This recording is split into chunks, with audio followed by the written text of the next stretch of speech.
우리가 요한복음 21장 오늘 본문을 보고 있는데 이전에 20장 31절로 일단 끝을 맺게 되죠. 사실 요한복음은 20장까지만 하면 모든 게 다 이제 결론이 나왔기 때문에 21장은 안 써도 되는 그런 본문인데, 그러면 21장은 왜 썼는가? 일종의 부록의 의미로 베드로의 여러 가지 인생의 실패담을 통해서 그는 좌절할 수밖에 없었지만 예수님이 찾아오셔서 다시 제 사명의 길을 갈 수 있도록 우리 주님이 격려하신 부분이다. 사실 20장까지는 딱 두 가지입니다. 요한복음을 기록한 목적은 바로 하나님의 아들 예수 그리스도를 믿게 하는 것이고, 그러기 위해서 기적을, 표적을 30개 내지 33개를 보여주셨습니다. 그리고 두 번은 그 이름을 믿고 영생을 얻게 하는 것이 요한복음의 목적이다. 기록의 목적이에요. 그래서 예수님이 부활하신 이후에 첫 번째 기적이 153의 기적, 물고기 150마리의 기적을 통해서, 그 기적은 누구를 위한 것이냐? 베드로와 제자들에게 다시 제 사명을 주시기 위한 기적이었다. 풍성하게 물고기를 먹는 게 큰 목적이 아니라 그들에게 제 사명을 주시는 것, 그것이 바로 목적이었다.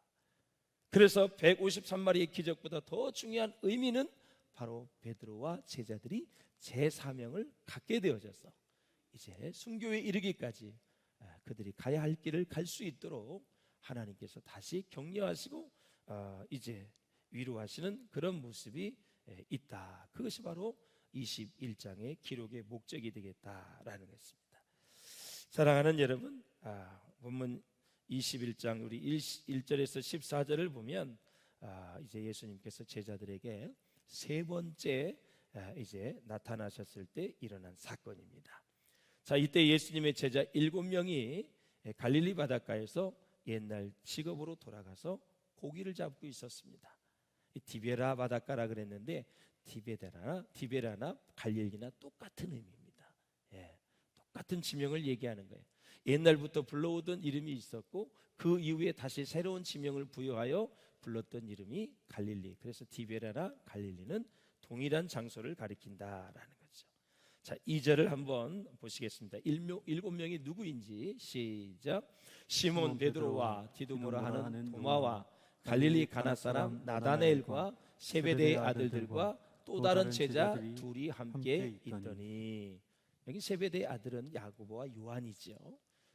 또 다른 제자 둘은 알 수가 없습니다. 누구인지 알 수가 없어요. 아무튼 두 명 해서 해가지고 3명, 베드로까지 도마, 나다나엘. 그래서 7명이 지금 뭐를 하고 있어요? 고기를 잡고 있는 거예요. 7명이. 나머지는 어디 갔느냐? 몰라요. 그거는 어디 갔는지 몰라. 가룟 유다도 뭐 자기 갈 길 가서 이미 세상을 떠난 상태고, 그러면 11명인 중에서 7명이 왔으면 또 4명은 어디 갔는가? 그건 몰라요. 어디 있는지. 하여튼 지금 7명이 지금 고기를 잡고 있는 현장의 모습을 우리가 볼 수 있는 거예요. 자, 그런데 고기를 잡으러 간 제자들의 생업을 보면 7명 전부가 그의 직업이 어부가 아니었다라는 것입니다. 야고보와 요한, 베드로는 분명히 어부였습니다. 그러나 도마와 나다나엘은 어부가 아니었습니다. 그런데 왜 베드로를 따라서 물고기를 잡으러 갔을까요? 그냥 가니까, 남이 가니까 부하내동하면서 따라간 것입니다. 생각 없이, 기도 없이, 그리고 고민 없이 따르는 인생이었습니다. 실제로 자기의 목적이라든지 또 사명을 가지고 움직이는 게 아니라 남들이 하는 대로 따라가는 그러한 유의 모습. 그런데 그날 밤새도록 조업을 했지만 한 마리도 잡지 못한 채 많은 제자들, 7명의 제자들이 힘이 쫙 빠졌어요. 완전히 쭉 늘어진 모습으로 새벽에 부둣가로 돌아왔습니다. 그렇다면 왜 베드로는 갑자기 고기를 잡으러 가려고 했을까? 자, 베드로와 제자들은 이제 갈릴리에 왔어요. 여러 날을 지내다 보니까 뭐가 필요하겠어요? 생활비가 필요하죠. 7명 장전이 계속 하루에 3끼 먹는 거 장난 아닙니다. 이 생활비를 충당해야 대한 어려움에 직면했을지도 몰라요. 예수님이 함께 계실 때는 숙박의 문제가 다 해결됐어요. 뿐만 아니라 식사의 문제, 질병의 문제, 양식의 문제, 많은 사람이 모여도 오병이어를 통해서 수만 명을 먹여 살렸어요. 배를 타고 가다 풍랑을 만나면 풍랑아 잠잠하라 명령하면 잠잠하는 거예요. 세상에 못 고칠 불치의 병도 예수님이 내 믿음대로 될지어다 하면 그냥 모든 중풍병 문둥병 다 낫는 거예요. 죽었던 나사로가 3일 동안 시체 썩은 냄새가 났는데도 불구하고 나사로야 나오너라 그랬더니 나와버리고 있어요. 잔치집에서는 물을 포도주로 만들었어요. 물을 알코올로 만들어버린 거예요. 그것도 와인으로.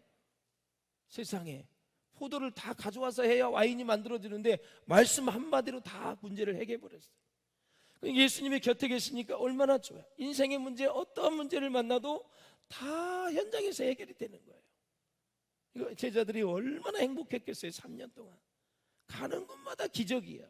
말씀 가르쳐 주셔. 어느 누구도 예수님 앞에 근접을 못해. 행복했단 말이죠. 근데 그 예수님이 죽었어요. 부활하셨어요. 그럼에도 불구하고 그들이 이제 2번씩이나 예수님을 보았는데 다시 갈릴리 바다로 돌아왔다. 왜 돌아왔을까? 2가지 이제로 생각을 해볼 수 있겠죠. 하나는 평상시에 제자 훈련을 하고 예수님과 함께 공생애를 보낼 때 예수님 말씀하셨어요. 내가 십자가에 죽은 이후에 갈릴리에 너희보다 먼저 가리라. 그래서 갈릴리에 오신다는 말씀을 하신 거죠. 그러면 예수님이 갈릴리를 가고 싶어서 가셨겠다는 말씀을 하셨겠어요?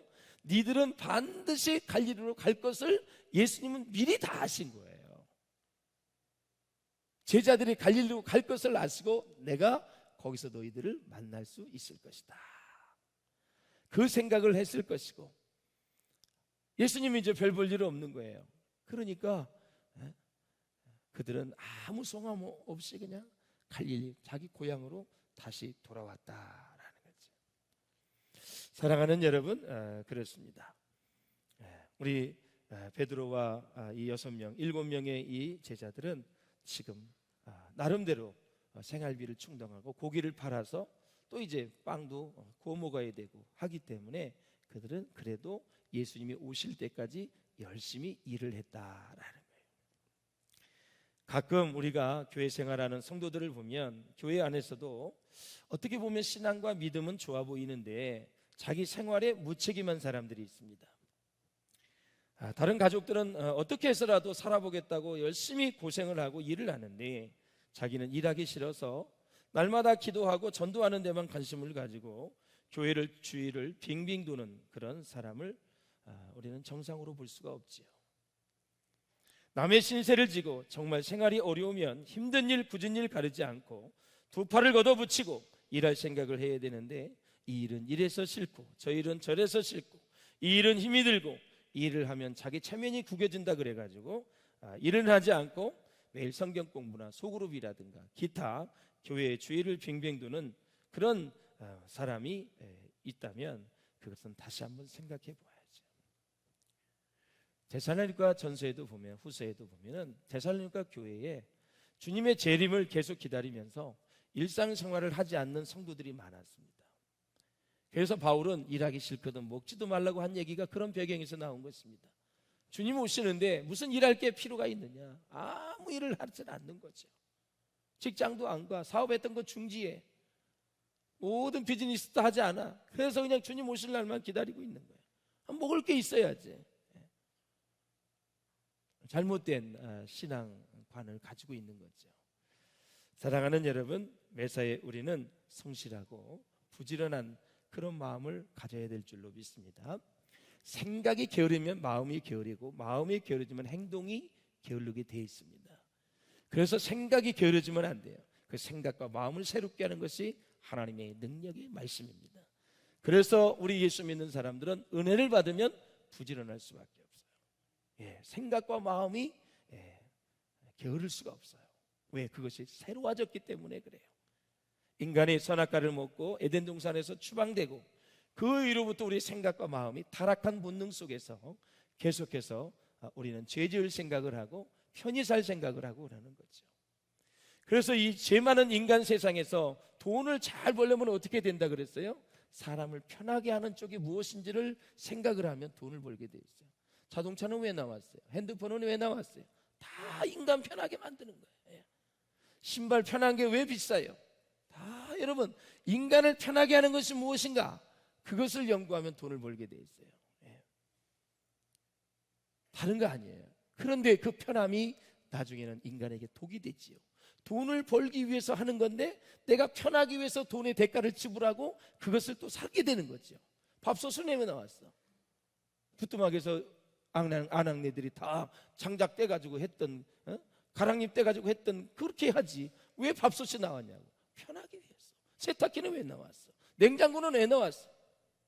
다 인생에 편하게 하는 거. 안경은 왜 쓰냐고요? 잘 보기 위해서 쓰는 거 아니에요? 사랑하는 여러분, 우리 이 인생길을 걸어가면서 우리가 편안함을 추구하고 게으르고 나태한 이것들을 우리가 정리를 해서 더 주님 안에서 부지런하게 신앙생활을 하시고 직장생활과 사업과 학교도 마찬가지입니다. 그렇게 여러분 부지런하게 사는 것이 참 아름다운 모습인 줄로 믿습니다. 그러므로 사랑하는 여러분, 이제 예수님은 시리에 빠진 제자들을 위로하고 격려하기 위해서 갈릴리 바다에 오셨고 그들에게 또 복을 주었습니다. 사명을 주셨어요. 제자들은 갈릴리에서 예전에 고기 잡은 방식 그대로 야간에 밤에 나가서 고기를 잡았어요. 근데 그날따라 이상하게 고기가 한 마리도 잡히지 않는 것입니다. 밤새도록 땀을 흘리며 열심히 그물을 던졌다 당겼다 해보았지만 모두가 다 허탕이었습니다. 제자들의 심정이 얼마나 많이 힘들었겠는가. 그때 절망하고 있을 때 단 한 마리도 잡지 못했던 제자들에게 새벽녘에 멀리 떨어진 해안에서 누군가의 소리를 듣게 됩니다. 본문에는 50칸이라고 되어 있어요. 이게 이제 1규빗인데 1규빗이 45에서 50cm예요. 그래서 50이라고 하는 거 보면은 20m 정도. 여기서 이동훈 장로님 그 거리예요. 그러면서 예수님이 서서 제자들을 부르지요. 배에 있는 제자들에게 얘들아 이렇게 불러요. 예. 장로님 잘 들리세요? 예. 얘들아 이렇게 불러요. 근데 거기에 고기가 있느냐, 고기를 잡았느냐 물었는데 한 마리도 못 잡았습니다. 그때까지 그 부르신 분이 누군지를 몰라요. 동네 이장인지 아니면 반장인지 우리 이웃 사람인지 그렇게 생각을 했을 거예요. 그런데 아주 여러 가지 면에서 섬세한 이 사도 요한이, 요한복음의 저자 사도 요한이 바로 예수님인 것을 알아차렸어요. 야, 예수님이 저기 서 계신다 그랬어요. 알아차리는 게 1등은 누구냐? 요한이에요. 요한. 아주 섬세해요. 그러니까 행동은 누가 먼저해? 베드로. 옷을 갑자기 입더니 물속에 뛰어들어가서 먼저 도착한 사람은 요한이 아니라 베드로. 예수님이 부활할 때도 무덤에 갔는데 먼저 간 사람은 누구예요? 사도 요한이 먼저 갔어. 그러나 무덤 속 안은 누가 먼저 들어가? 베드로가 또 먼저 들어가는 거예요. 많은 학자들이 그래요. 요한이 왜 먼저 발견하고 먼저 갔는데도 그러느냐? 겁이 많아서인가? 그것보다는 당시의 제자들의 리더는 누구냐? 베드로였었어요. 수석 제자라 그 제자에게 할 수 있게끔 다 배려를 했다. 그런 얘기를 하는 거죠. 그러니까 요한이 그렇게 잘함에도 불구하고 베드로로 하여금 무덤 속에 먼저 부활하신 무덤 속에 들어가게 하고 오늘 또 본문에서도 보면 겉옷을 거제 입고 수영을 해가지고 예수님을 만나는 그런 모습을 우리가 볼 수 있죠. 사랑하는 여러분, 한 마리도 못 잡았습니다. 그러나 이 사도 요한이 주님을 딱 발견하고 주님께 이제 다가가고 또 베드로는 가장 먼저 주님의 품에 안기는 그런 모습을 우리가 볼 수 있죠. 사랑하는 여러분, 그렇습니다. 예수님께서 이제 비유로 말씀하신 것 중에서 하나님을 주인으로, 하나님을 주제로 말씀하신 것이 많은데 그 중에 탕자 비유에만 기다리시는 하나님으로 나오고 있어요.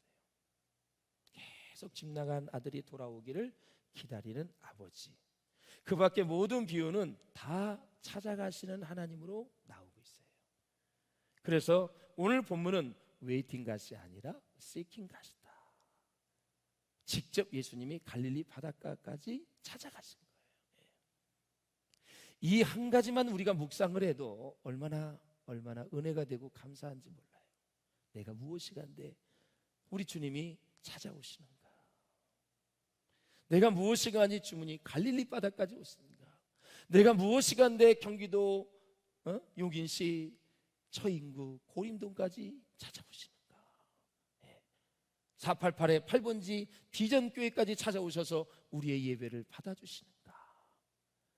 천지의 주제가 되시고 만물을 지으시고 우리를 구원하신 구세주 그 하나님이 무엇 때문에 이 고림동까지 비전교회까지 찾아오셨는가?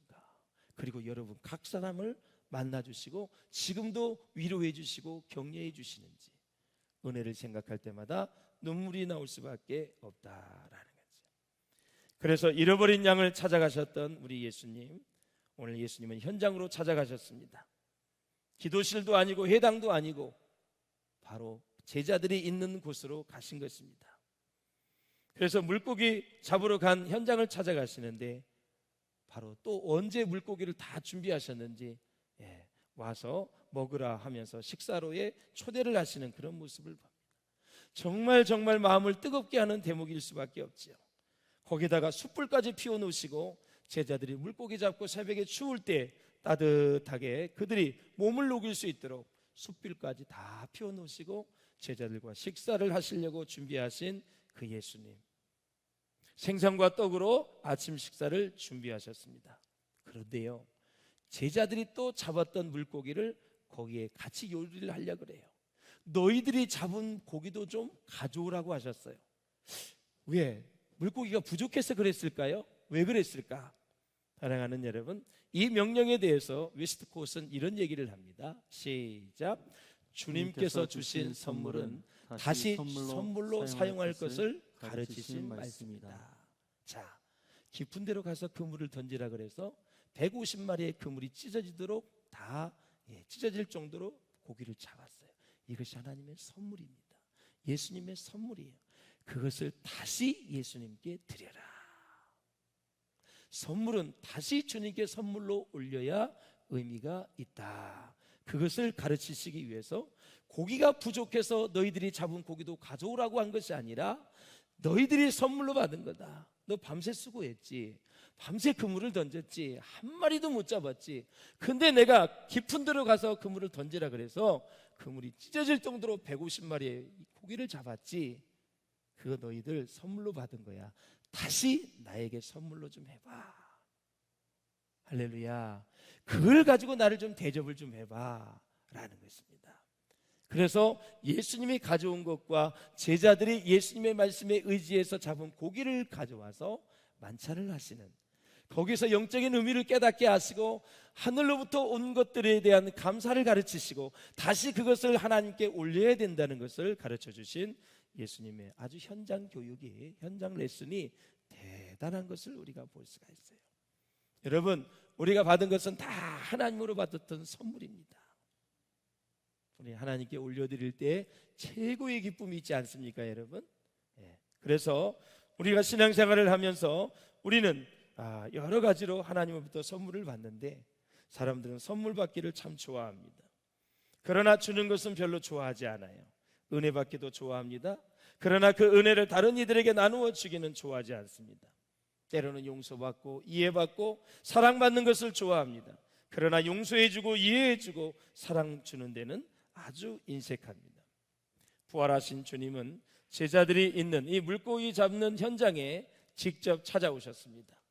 제자들에게 첫 번째, 두 번째 찾아오셨을 때는 아무 일도 안 하시고 본인이 부활하신 것을 다 보여주신 것으로 전체 일정을 마무리하셨습니다. 특별히 자기의 몸을 다 만지게 하셔서 확실하게 부활하신 예수님을 보여준 것 외에는 하신 일이 없습니다. 근데 세 번째 만남에서는 식사도 준비해 주시고 고기를 잡을 수 있도록 풍성하게 잡을 수 있도록 또 깊은 데로 가서 그물을 내리라 그러고, 그래서 말씀을 의지하여 그물을 내려서 엄청나게 많은 고기를 잡았어요. 그 말씀을 의지한다는 것은 무슨 뜻이냐면 원문에 보면 그렇게 말씀하시니 그 뜻이에요.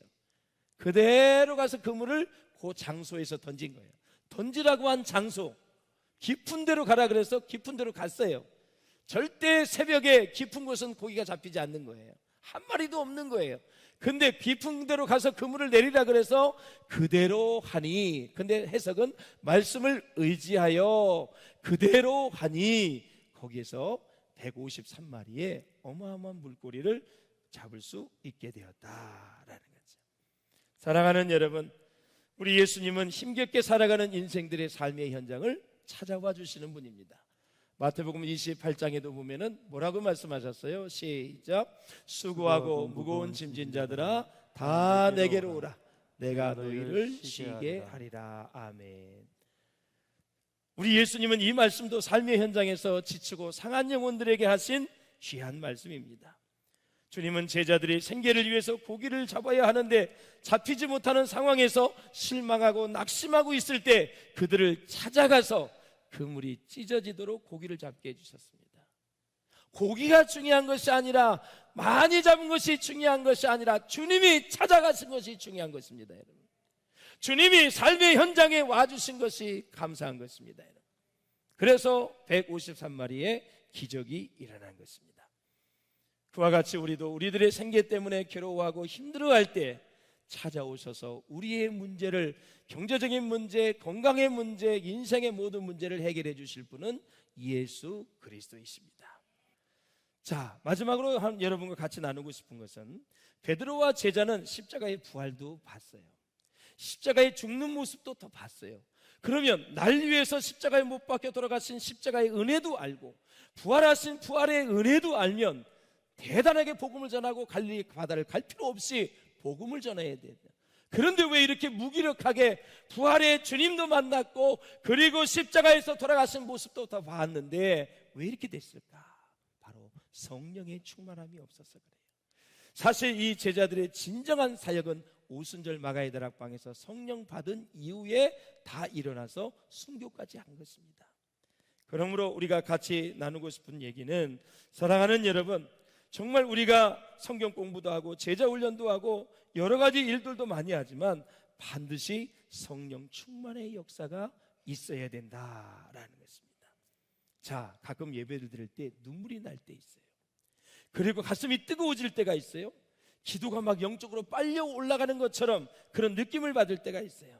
그때는 성령이 역사할 때고, 그때는 그 예배를 하나님이 받으실 때고, 그 심령의 예배를 주님이 받으실 때예요. 고기잡이에 실패한 제자들에게 얘들아 물고기를 좀 잡았느냐 음성을 알아듣지 못했습니다. 지금 이 시간에도 예수님은 끊임없이 우리에게 너 지금 별일 없냐? 몸은 아프지 않느냐? 살만하냐? 걱정은 없느냐? 하면서 우리에게 계속 물어와 주십니다. 사랑하는 여러분, 예수님이 시키는 대로 하면 기적을 볼 줄로 믿습니다. 우리의 인생의 문제가 잘 풀리지 않을 때 기도하게 되지요. 그 기도도 성령님이 시켜서 기도하게 된 것입니다. 사실 우리는 그 사실을 모른 채 그냥 기도합니다만, 마찬가지로 제자들도 예수님이 시키셔서 그대로 그물을 내렸더니 물고기 153마리의 기적을 볼 수 있었다라는 것입니다. 말씀을 맺겠습니다. 실패한 인생들에게 희망과 용기를 주시는 예수님의 모습을 볼 수가 있습니다. 고기 잡으러 간 제자들을 책망하지 않으셨습니다. 야단하지 않았습니다. 베드로는 부끄러운 구석이 한두 군데가 아닙니다. 그 어려운 십자가를 지을 때 3번씩이나 예수님을 부인했고 저주까지 했고, 겟세마네 동산에서 너희들은 나와 함께 기도하자고 했을 때 잠만 쿨쿨 잤고, 그리고 예수님이 십자가에 못 박혀 죽는다고 했더니 죽지 말라고 사슬이 치며 반대를 했습니다. 왜? 예수님이 계셔야 먹고 사는 문제가 다 해결될 수 있기 때문에 그렇습니다. 그러나 그분이 죽어야 인류는 구원을 받기 때문에 예수님이 베드로를 향해서 사단아 물러가라 그랬습니다. 이토록 베드로는 예수님 앞에 너무나 부끄러운 구석이 많이 있었지만 단 한마디도 예수님이 말씀하시지 않고 모른 척하면서 식사를 준비하시고 그에게 네가 나를 사랑하느냐 질문하면서, 네가 이렇게 된 게 뭔지 아느냐? 네가 나를 사랑하지 않기 때문에 그렇다. 나는 너를 얼마나 사랑하는지 아느냐? 네가 나를 사랑했으면 좋겠다. 그렇게 되면 내 양을 먹일 수 있고 내 양을 칠 수 있고 내 어린 양을 먹일 수 있겠다라고 예수님이 그에게 사명을 주신 줄로 믿습니다. 사랑하는 여러분, 사람이 인생을 살면서 알고도 모르는 채 하는 것도 한 가지 삶의 지혜입니다. 사람은 상대방의 약점과 수치를 들춰내어 굴복시키려 하지만 예수님은 모든 것을 용납하고 모른 척 해주십니다. 그러므로 여러분, 예수님처럼 우리도 상대방의 약점과 모든 실수를 덮어주고 또 편안하게 해줄 수 있기를 바랍니다. 주님으로부터 위로와 격려를 받았다면 지금 낭망해 있는 우리의 이웃들을 찾아가서 그들에게 사랑을 전하고 위로하고 격려해 주시는 주님의 신실한 제자들이 될 수 있기를 다시 한번 주의 이름으로 축원합니다.